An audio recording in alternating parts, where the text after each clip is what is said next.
Hello and welcome to Apex Creations. Today we're going to take a look at the photo mode in Cyberpunk. Now it's not something I use a lot in games, but I do on occasion want to take a picture for a thumbnail or for a desktop background. And it's true, at least on PC, that this game is at times utterly gorgeous. Being something of an amateur photographer, I wanted to provide some insight to the photo options. On PC, opening up photo mode is as simple as pressing the N key. I believe at any point in the game you can do this unless it's a cutscene. I haven't tried during a brain dance yet, but I suspect you'd be able to do it then too. The controls are somewhat intuitive. There's a little key on the bottom left and along the bottom right that tell you how to move and go through your options. Move camera simply moves you along the vertical and horizontal within the space. It's worth noting that the anchor of every shot is V. You can't move away from the character at any great distance and go look at something else. It's not free camera. That may be added later, perhaps even in the mod, but do remember that the mod for The Witcher 3 had this and it caused problems. There were people with out faces because they didn't render in, there was texture popping, and other graphical issues. You can still picture other people and have the subject of the photo be something other than V, and to do this you should go to pose and make the character invisible. It's not perfect, but that's a way. Anyway, rotating the camera will move in a circle around the subject. Then there's the camera distance.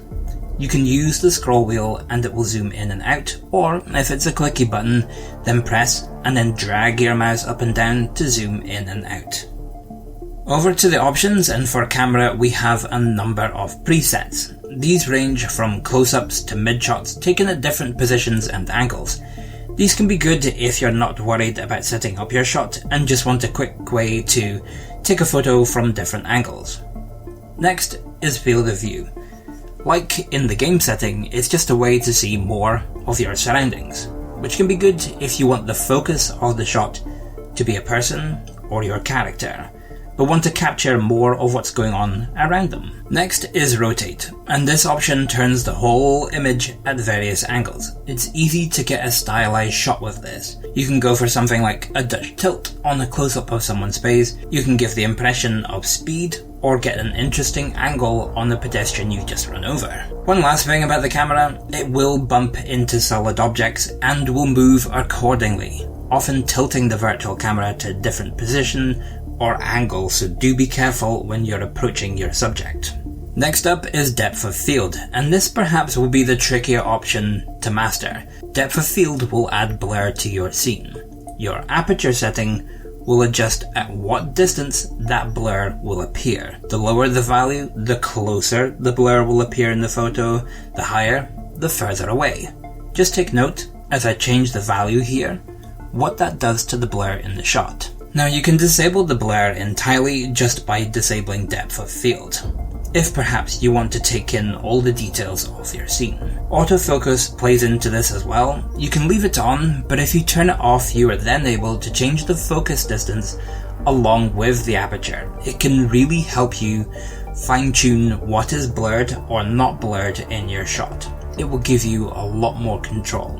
Now typically you would add blur for a certain look. In photography, generally, if you're taking a picture of a landscape, you want to capture as much of the scene as possible, so you would up the aperture, which comes in f-stops on the camera, to get the full look. Of course, you could just disable depth of field if you were doing this. But if you want to take a picture of a subject, typically a portrait shot, you will want to add that background blur in order to create a certain focus and importance to that subject. Now there's a lot of debate among camera enthusiasts for just how much or how little blur can be used to separate the background from the subject to give that sense of focus without the blur being distracting. But hey, positioning matters as well, of course. A subject at the center of the shot will often be the focus of a picture, but just know you can enhance that with this blur. Wow, I'm really making this complicated. Okay, pose. For this mode, you need to be walking. If you're in a vehicle, you can't use these options. There are two categories, idle and action, with different poses for each. You can choose idle and pose with a gun, but it's more casual, more like you're a tourist, whilst choosing action runs you through some nice action poses. Many of which, by the way, you can't actually do in the game, so I'm guessing it's like holdovers from when the game was actually going to be third person. With action, you can also add muzzle flashes, but only if you have a gun in your hand. From there, the settings include changing your expression, if you want to get close for a portrait. Then you can rotate your character, move them left and right, and make them closer or further away.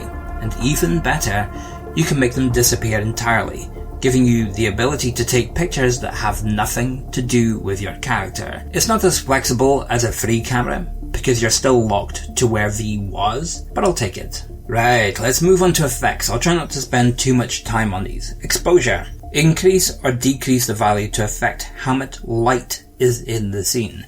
If you're in a dark alley without much lighting, upping this will make it brighter and you'll see more detail, and vice versa. For contrast, increasing the value will create a greater difference between light and dark parts of the picture. Decreasing the value will make the light and dark appear more similar, bringing them closer together in terms of what their light value is. Highlights will target the bright areas of your picture. Increasing it makes them even brighter. Lowering will decrease how bright they are. Sadly, it doesn't focus too well on artificial light. So if you're looking at a particular light bulb and you want to really make those lights pop in the dark scene, you'll kind of get that effect. But if you're in a more sort of general scene where you've got varied lights and varied darks, you're probably going to be disappointed. Vignette. I have no idea actually how to pronounce that, but that usually brings in a dark blur at the edges of the photo. The higher the setting, the darker it becomes, and the further into the image it will appear. Do this for stylized shots. Chromatic aberration. You will likely see very little effect from this setting, and honestly, I'm not entirely sure it should even be included. It's to do with color and how a photo lens focuses on color. It's also known as color fringing. Just why? Why would you do this? Grain, another stylized setting. It adds film grain to the shot. It's also a setting in the graphics, and the idea is that it gives more of a film look to your game. But personally, I don't like film grain in games, and I haven't used it in this one. I don't like artificially making... obviously technology and cameras have moved on so far, you don't really get this effect in film anymore unless you add it artificially, and artificially I don't like it. With RTX lighting, it may be that it comes into its own though, so I'm not going to completely rule it out. Next is effect, and these are preset effects that can be applied to your shot, giving you wildly different colors and settings that can be adjusted if you should choose. I don't particularly like any of them, but they're there if you want them. Next is stickers. Think of it, if you were doing an advertisement and you wanted to paste a brand logo on the picture. Well, you can choose from a bunch of stickers and can position up to 5 of them and move them around on your picture and position them where you like. Again, it's not something I'd use. There is also a selection of frame presets, however, and there are a few things in here, specifically the cinematic bars, which I can appreciate, and it can really add something to a photo.